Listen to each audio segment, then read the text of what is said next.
अर्जुन ने कहा, हे महाबाहो, मैं त्याग का उद्देश्य जानने का इच्छुक हूँ। और हे केशनिषूदन, हे ऋषिकेश, मैं त्यागमय जीवन अर्थात संन्यास आश्रम का भी उद्देश्य जानना चाहता हूँ। श्री भगवान ने कहा, भौतिक इच्छा पर आधारित कर्मों के परित्याग को विद्वान लोग संन्यास कहते हैं और समस्त कर्मों के फल त्याग को बुद्धिमान लोग त्याग कहते हैं। कुछ विद्वान घोषित करते हैं कि समस्त प्रकार के सकाम कर्मों को दोषपूर्ण समझकर त्याग देना चाहिए, किंतु अन्य विद्वान मानते हैं कि यज्ञ, दान तथा तपस्या के कर्मों को कभी नहीं त्यागना चाहिए। हे भरत श्रेष्ठ, अब त्याग के विषय में मेरा निर्णय सुनो। हे नरशार्दूल, शास्त्रों में त्याग 3 तरह का बताया गया है। यज्ञ, दान तथा तपस्या के कर्मों को कभी परित्याग नहीं करना चाहिए, उन्हें अवश्य संपन्न करना चाहिए। निसंदेह यज्ञ, दान तथा तपस्या महात्माओं को भी शुद्ध बनाते हैं। इन सारे कार्यों को किसी प्रकार की आसक्ति या फल की आशा के बिना संपन्न करना चाहिए। हे प्रथापुत्र, इन्हें कर्तव्य मानकर संपन्न किया जाना चाहिए। यही मेरा अंतिम मत है। निर्दिष्ट कर्तव्यों को कभी नहीं त्यागना चाहिए। यदि कोई मोहवश अपने नियत कर्मों का परित्याग कर देता है तो ऐसे त्याग को तामसी कहा जाता है। जो व्यक्ति नियत कर्मों को कष्टप्रद समझकर या शारीरिक क्लेश के भय से त्याग देता है, उसके लिए कहा जाता है कि उसने यह त्याग रजोगुण में किया है। ऐसा करने से कभी त्याग का उच्च फल प्राप्त नहीं होता। हे अर्जुन, जब मनुष्य नियत कर्तव्यों को करणीय मानकर करता है और समस्त भौतिक संगति तथा फल की आसक्ति को त्याग देता है तो उसका त्याग सात्विक कहलाता है। सतोगुण में स्थित बुद्धिमान त्यागी, जो ना तो अशुभ कर्म से घृणा करता है न शुभ कर्म से लिप्त होता है, वह कर्म के विषय में कोई संशय नहीं रखता। निसंदेह किसी भी देहधारी प्राणी के लिए समस्त कर्मों का परित्याग कर पाना असंभव है, लेकिन जो कर्म फल का परित्याग करता है वह वास्तव में त्यागी कहलाता है। जो त्यागी नहीं है उसके लिए इच्छित, अनिच्छित तथा मिश्रित ये 3 प्रकार के कर्म फल मृत्यु के बाद मिलते हैं, लेकिन जो सन्यासी है उन्हें ऐसे फल का सुख दुख नहीं भोगना पड़ता। हे महाबाहो अर्जुन, वेदांत के अनुसार समस्त कर्म की पूर्ति के लिए 5 कारण हैं। अब तुम इन्हें मुझसे सुनो। कर्म का स्थान अर्थात शरीर, कर्ता, विभिन्न इंद्रियां, अनेक प्रकार की चेष्टाएं, इच्छाएं तथा परमात्मा, ये 5 कर्म के कारण हैं। मनुष्य अपने शरीर, मन या वाणी से जो भी उचित तथा अनुचित कर्म करता है वह इन 5 कारणों के फल स्वरूप होता है। अतएव जो इन 5 कारणों को न मानकर अपने आप को ही एकमात्र कर्ता मानता है वह निश्चय ही बहुत बुद्धिमान नहीं होता और वस्तुओं को सही रूप से नहीं देख सकता। जो मिथ्या अहंकार से प्रेरित नहीं है, जिसकी बुद्धि बंधी नहीं है, वह इस संसार में मनुष्यों को मारता हुआ भी नहीं मारता, ना ही वह अपने कर्मों से बंधा होता है।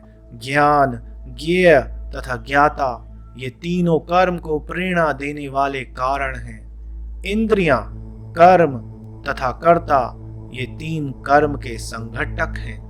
प्रकृति के 3 गुणों के अनुसार ही ज्ञान, कर्म तथा कर्ता के 3 भेद हैं। अब तुम मुझसे इन्हें सुनो। जिस ज्ञान से अनंत रूपों में विभक्त सारे जीवों में एक ही अविभक्त आध्यात्मिक प्रकृति देखी जाती है, उसे ही तुम सात्विक जानो। जिस ज्ञान से कोई मनुष्य विभिन्न शरीरों में भिन्न भिन्न प्रकार का जीव देखता है, उसे तुम राजसी जानो। और वह ज्ञान जिससे मनुष्य किसी एक प्रकार के कार्य को जो अति तुच्छ है सब कुछ मानकर सत्य को जाने बिना उसमें लिप्त रहता है, तामसी कहा जाता है। जो कर्म नियमित है और जो आसक्ति, राग या द्वेष से रहित कर्म फल की चाह के बिना किया जाता है वह सात्विक कहलाता है। लेकिन जो कार्य अपनी इच्छा पूर्ति के निमित्त प्रयास पूर्वक एवं मिथ्या अहंकार के भाव से किया जाता है वह रजोगुणी कहा जाता है। जो कर्म मोहवश शास्त्रीय आदेशों की अवहेलना करके तथा भावी बंधन की परवाह किए बिना या हिंसा अथवा अन्यों को दुख पहुंचाने के लिए किया जाता है वह तामसी कहलाता है।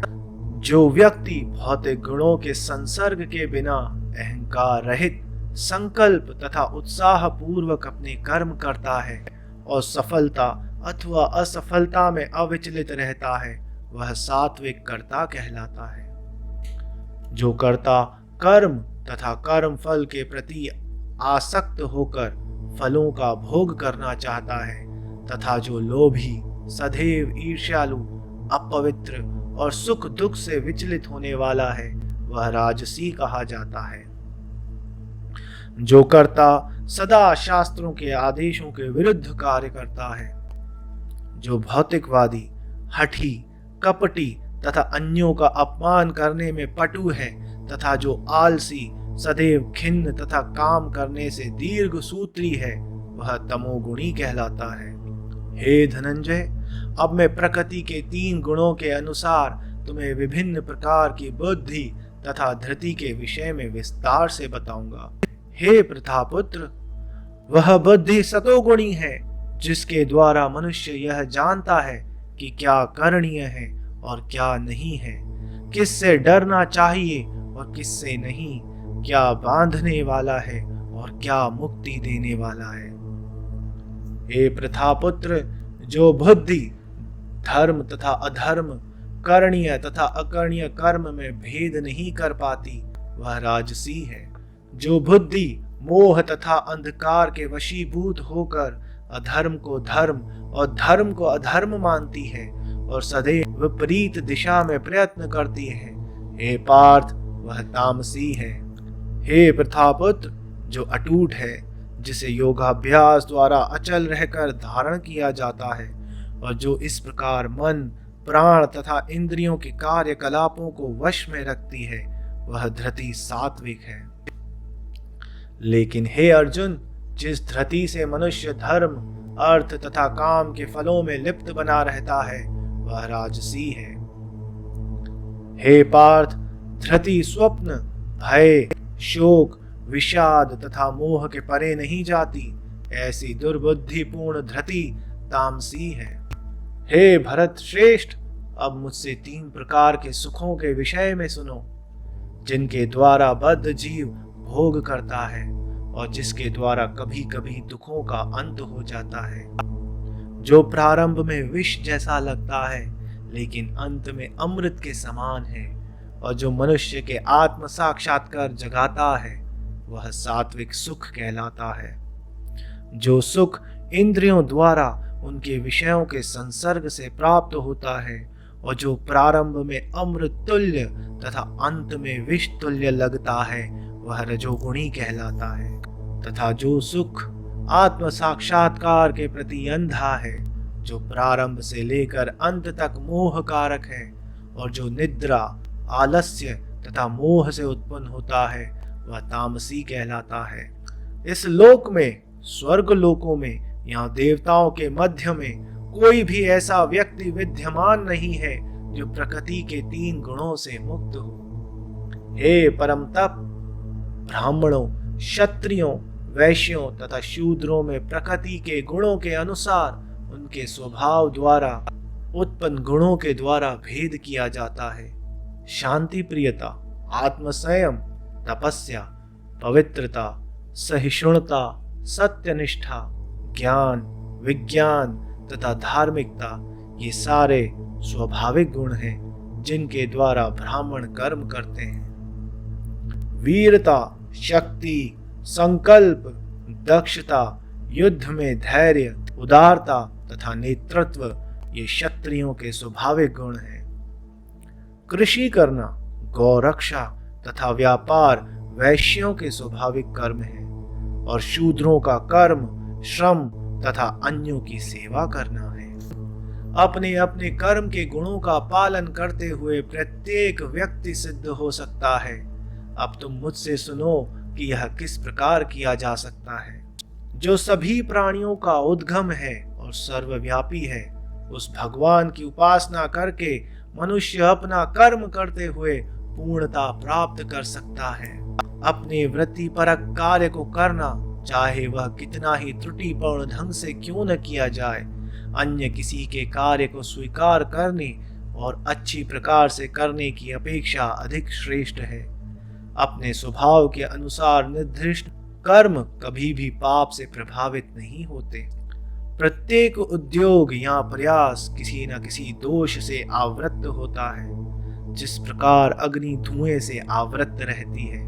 अतएव हे कुंती पुत्र, मनुष्य को चाहिए कि स्वभाव से उत्पन्न कर्म को भले ही दोषपूर्ण क्यों न हो, कभी त्यागे नहीं।